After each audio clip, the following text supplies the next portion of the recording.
Olá, minhas caras, olá, meus caros, olá, meus manjericões. Vamos continuar nossa exploração do empirismo britânico, agora chegando finalmente naquele que é o seu grande nome, que é o David Hume.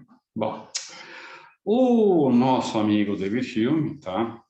É certamente o nome mais importante de todo o empirismo britânico, de todo o iluminismo, não só escocês, mas de língua inglesa, e, em geral, ele pode ser colocado como um dos maiores filósofos da modernidade, toda a história, sem dúvida. Tá?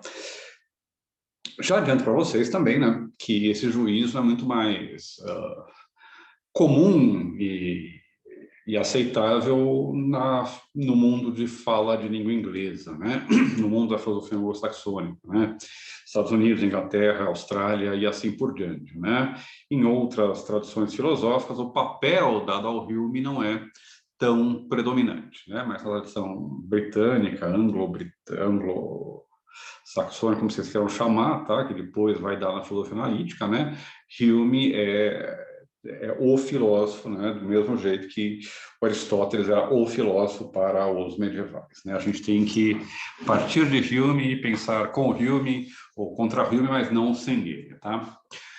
E, além do mais, a gente tem que estudar Hume também, porque a gente vai chegar no Kant, e todos sabem que Hume é fundamental para entender Kant. Não da maneira habitual em que a gente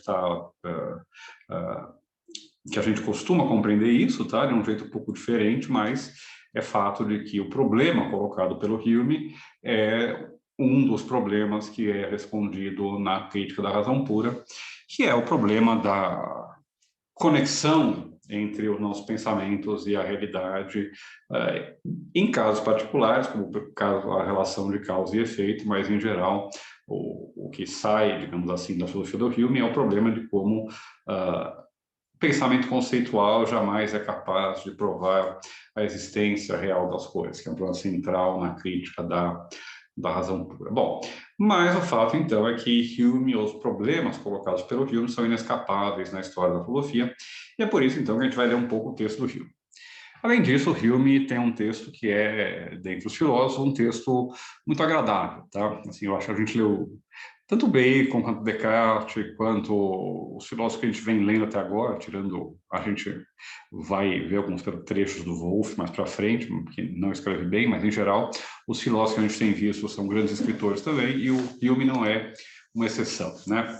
Inclusive, né, o Hume é um sujeito que passa toda a sua vida adulta fora da universidade, tendo aquilo que a gente chamaria hoje de empregos públicos, né? Ele foi bibliotecário, ele foi historiador oficial, né, do reino, enfim, ele tinha trabalhos que eram dados a ele pelos nobres reis mecenas de plantão, né? E foi mais ou menos assim que ele sobreviveu. No final da vida, ele teve, inclusive, carreira diplomática, participou de algumas missões diplomáticas, né? E assim por diante. Ele teve uma existência bastante, enfim, social, ativa, né? Sempre participando da vida pública, da cultura, das artes, né? Mas também uma vida bastante, em certo sentido, reservada, né? Ele não era uma pessoa de se exibir ou entrar muito frequentemente em polêmicas públicas, né? Todo mundo relata o Rio como sendo um sujeito afável, né? Bonachão. Vocês virem as imagens dele, ele é gordinho, né? Um cara de quem tomou bastante cerveja Guinness, né? E, enfim, todos relatam que ele era uma pessoa de bom trato, cordial, né? Que não arranjava briga com ninguém. E mesmo assim conseguiram brigar com ele, né? Se vocês forem estudar o Rousseau, sobre quem eu não vou falar nesse curso, tá? Mas Rousseau é um autor importante, né? Não tanto para aquilo que a gente está estudando, mas para o clima geral da modernidade, uma série de questões em outras áreas, né? E o Rousseau, que era maluco, né? Teve brigas assim terríveis, né? Com o Hume. O Hume era o sujeito mais cordial, mais cordato, né? Do mundo. Mas mesmo assim conseguiram brigar com ele. Bom, ele não teve então uma existência cheia de acontecimentos, ele se dedicou em grande maior parte do tempo a tarefas intelectuais, ele foi um historiador também, ele foi um ensaísta, ele escreveu ensaios belíssimos, né, que exprimem tópicos da filosofia dele de maneira literária, né, alguns estão nos Pensadores, inclusive, vocês recomendo que vocês leiam, tá? Ele escreveu sobre religião, ele tem os famosos diálogos sobre a religião natural, né, a história natural da religião, em que ele justamente propõe uma abordagem racional, empírica, observacional da religião e do valor das afirmações das religiões, né? Enfim, ele também produziu, por exemplo, obras que a gente chamaria de estudos econômicos, de economia, né? Ele foi um dos precursores de todo o liberalismo, que depois seria desenvolvido a partir do conterrâneo dele, né? O Adam Smith, que vinha do Locke, e assim por diante, mas ele foi um dos pioneiros nos estudos econômicos, né? Na Escócia, né? E, na verdade, em toda a Europa. Então, é um sujeito que produziu muito, que tem obras importantes, em áreas diferentes, história, economia, religião e tanta interrupção que eu continuar um desafio. Bom, vamos lá, onde é que eu estava falando do Hume, assim, ele publicou, né, então, em várias áreas, né? Enfim, era reconhecido como um intelectual importante na cena europeia em geral, tá? E é curioso, né, porque hoje se faz uma leitura muito mais radical do Hume do que aquela que se fazia na época dele, tá? Principalmente na leitura do Hume é uma leitura, digamos assim, moderada, tá? Eu considero o Hume um cético, sob um certo sentido, eu considero que o Hume critica a indução e assim por diante, mas eu não acredito que ele achava que todo e qualquer conhecimento não possui nenhum valor de fato em relação ao futuro, né? Não é porque nosso hábito, nossa ideia de causalidade não é uma conexão necessária, mas uma mera conjunção, que isso vai fazer com que a gente fique paralisado diante do mundo, né? Enfim, eu tenho uma leitura mais moderada, né, do Hume, mas tem muita gente que vai ler o Hume como sendo um ateu, um cético radical, que nega a possibilidade de todo e qualquer conhecimento, que diz que tudo pode ser uma ilusão e que, portanto, a gente não deve assentir a nada, né? Eu acho que não é possível tirar uma conclusão tão radical do Hume, né? E é curioso, né, que apesar de ele exprimir essas conclusões de modo muito radical, né? Assim, ele fala, por exemplo, no final da investigação, né? Ó, tem que jogar os livros de metafísica no fogo, né? Vamos queimar livro, é só bobagem. Pega os livros de teologia, joga no fogo, né? Só bobagem. Bom, mesmo assim, ele não enfrentou uma reação como aquela que filosofias menos radicais vão na Europa, né? Por exemplo, Spinoza ou, por exemplo, mesmo Kant, né? Que foi censurado, proibido, né? Lá, a religião, os limites da simples razão, foi um tempo sem ser antes de ser publicado, né? Mas no caso do Hume isso não acontece justamente porque ele era um sujeito que tinha relações bastante cordiais com todos, não parecia ser uma ameaça, né? A gente estava preocupado em comprar briga e, de fato, destruir a religião, a metafísica e assim por diante. Era mais um sujeito que tirava consequências engraçadas interessantes em seus livros, né? Bom, e eu quero então falar um pouco para vocês da principal obra, não, na verdade, a principal obra do Hume é uma que ele publica muito jovem, né? O Hume é um sujeito que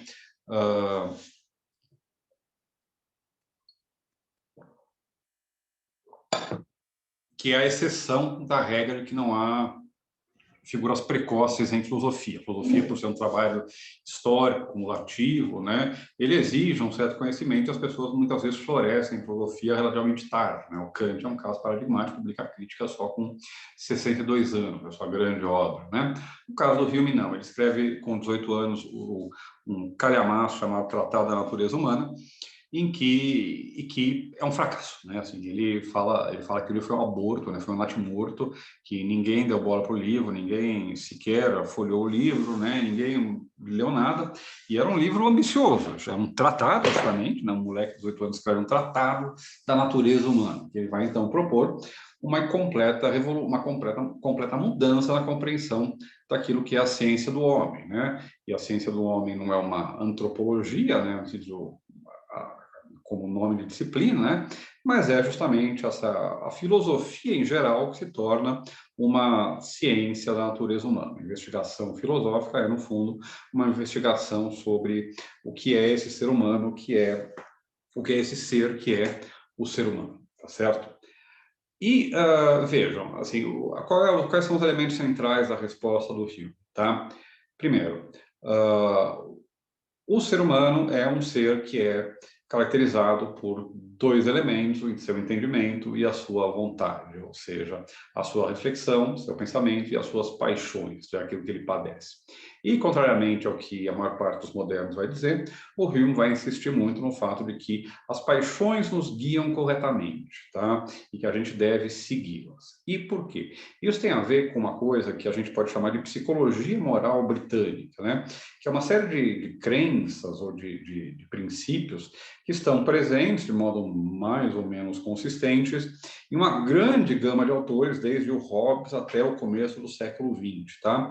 E essa psicologia moral britânica concebe o homem de um modo bastante quase simplório, mas que, digamos assim, está de acordo com as evidências e funciona.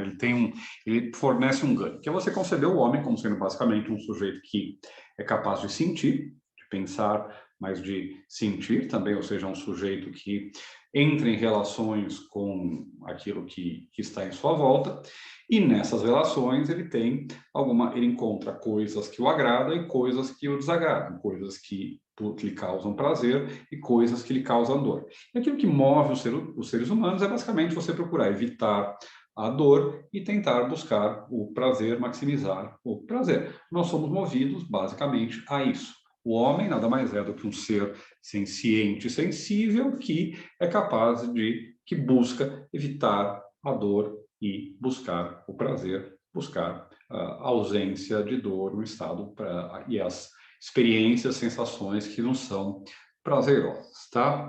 É uma concepção bastante simples do homem, mas é uma concepção que vê no homem um ser racional, um ser voltado para aliás, ver no homem um ser racional em que sentido? Ver a racionalidade do homem nessa projeção para a prática, né? Nessa inserção na prática que a sua condição de um ser, digamos assim, inserido no real, obriga, tá? E, então, o que ele fornece, o que ele tenta fazer, é um pouco aquilo que a gente já tinha encontrado no Locke, é fornecer uma nova ciência da natureza humana, uma ciência que, como a newtoniana, reduz tudo a certos elementos principais, ideias, sensações, paixões, né? E fornece leis que permitem explicar como é que esses elementos iniciais, esses princípios básicos, se desenvolvem, né? E dão origem, então, por exemplo, a uma área do conhecimento, tá? Mas deixa eu tentar sistematizar um pouco essas coisas para vocês e fazer uma apresentação mais geral das ideias do filme, tá?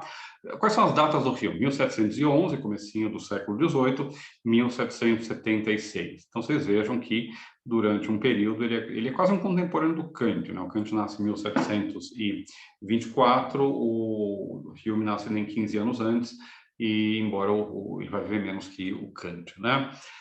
E ele publica, então, sua primeira obra quando ele era bastante jovem, né? Se eu não me engano, é 1740, tá? Bom, e depois do fracasso dessa obra, o que ele faz é escrever uma segunda obra, que é a investigação sobre os princípios do entendimento humano, né? Esse livro aqui. Também aqui tem um outro. Nessa edição tem também a investigação sobre os princípios da moral. A moral feminina é interessante, eu não vou falar dela, mas leiam, tá? Bom, e esse livro, ao contrário do primeiro, é um sucesso, né? E ele consegue, de fato, a influência, o reconhecimento que ele procurava, tá? Embora não seja um estrondo que acabe, que pare as máquinas da vida filosófica europeia, ele é um relativo sucesso, tá?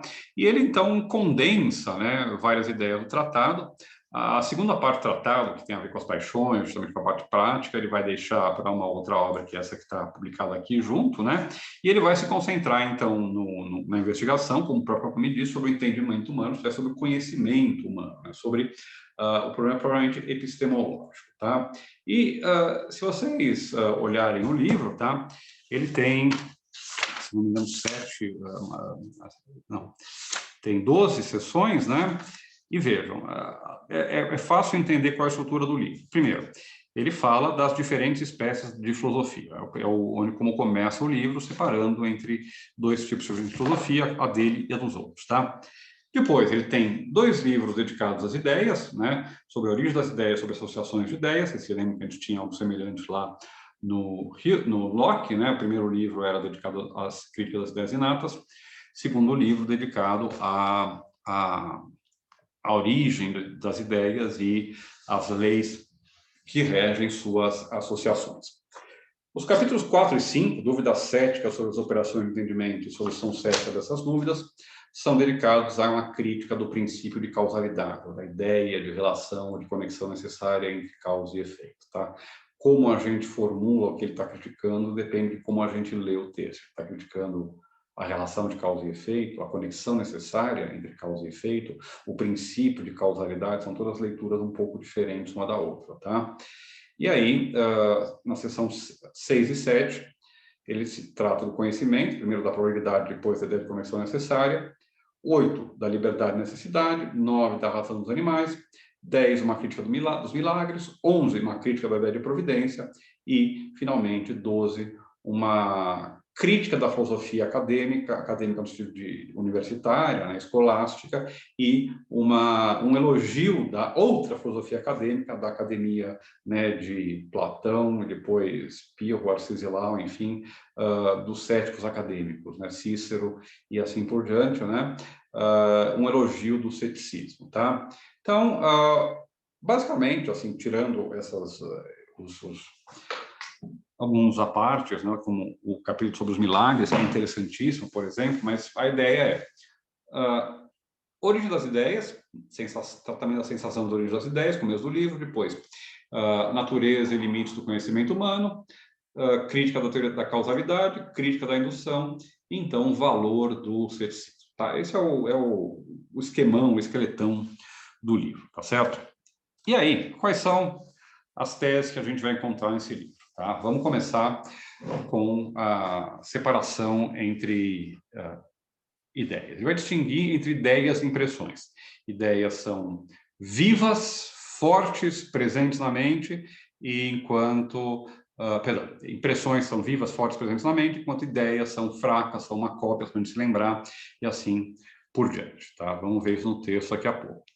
Disso, né, dessa teoria empírista do conhecimento, ele vai derivar um critério de verdade, um critério empírico de verdade e também de significatividade, que é o fato de que a gente sempre vai ser capaz de dizer o que uma ideia significa quando a gente for capaz de dizer de que impressão ela foi derivada, tá? Quando não há impressão da qual ela foi derivada, o que a gente diz não tem sentido, ou aquilo que a gente diz não é verdadeiro, tá? Bom, a gente vai ver também que há 2 tipos diferentes de ideias, né? Isso é muito importante porque é uma distinção, uma separação que está presente com nomes diferentes ao longo de toda a história da filosofia moderna, né? Que é aquela entre aquilo que é um conhecimento, um juízo analítico, e aquela que é um conhecimento, um juízo sintético, tá? O Leibniz vai falar de verdades de fato, verdades de razão, né? O Kant vai falar de juízos analíticos sintéticos, o Hume fala de relações de ideias e questões de fato, tá? Relações de ideias são aquelas relações que cuja verdade a gente pode conhecer pelo mero significado. Questões de fato são aquelas que a gente só pode conhecer através das impressões, retornando às nossas impressões, né?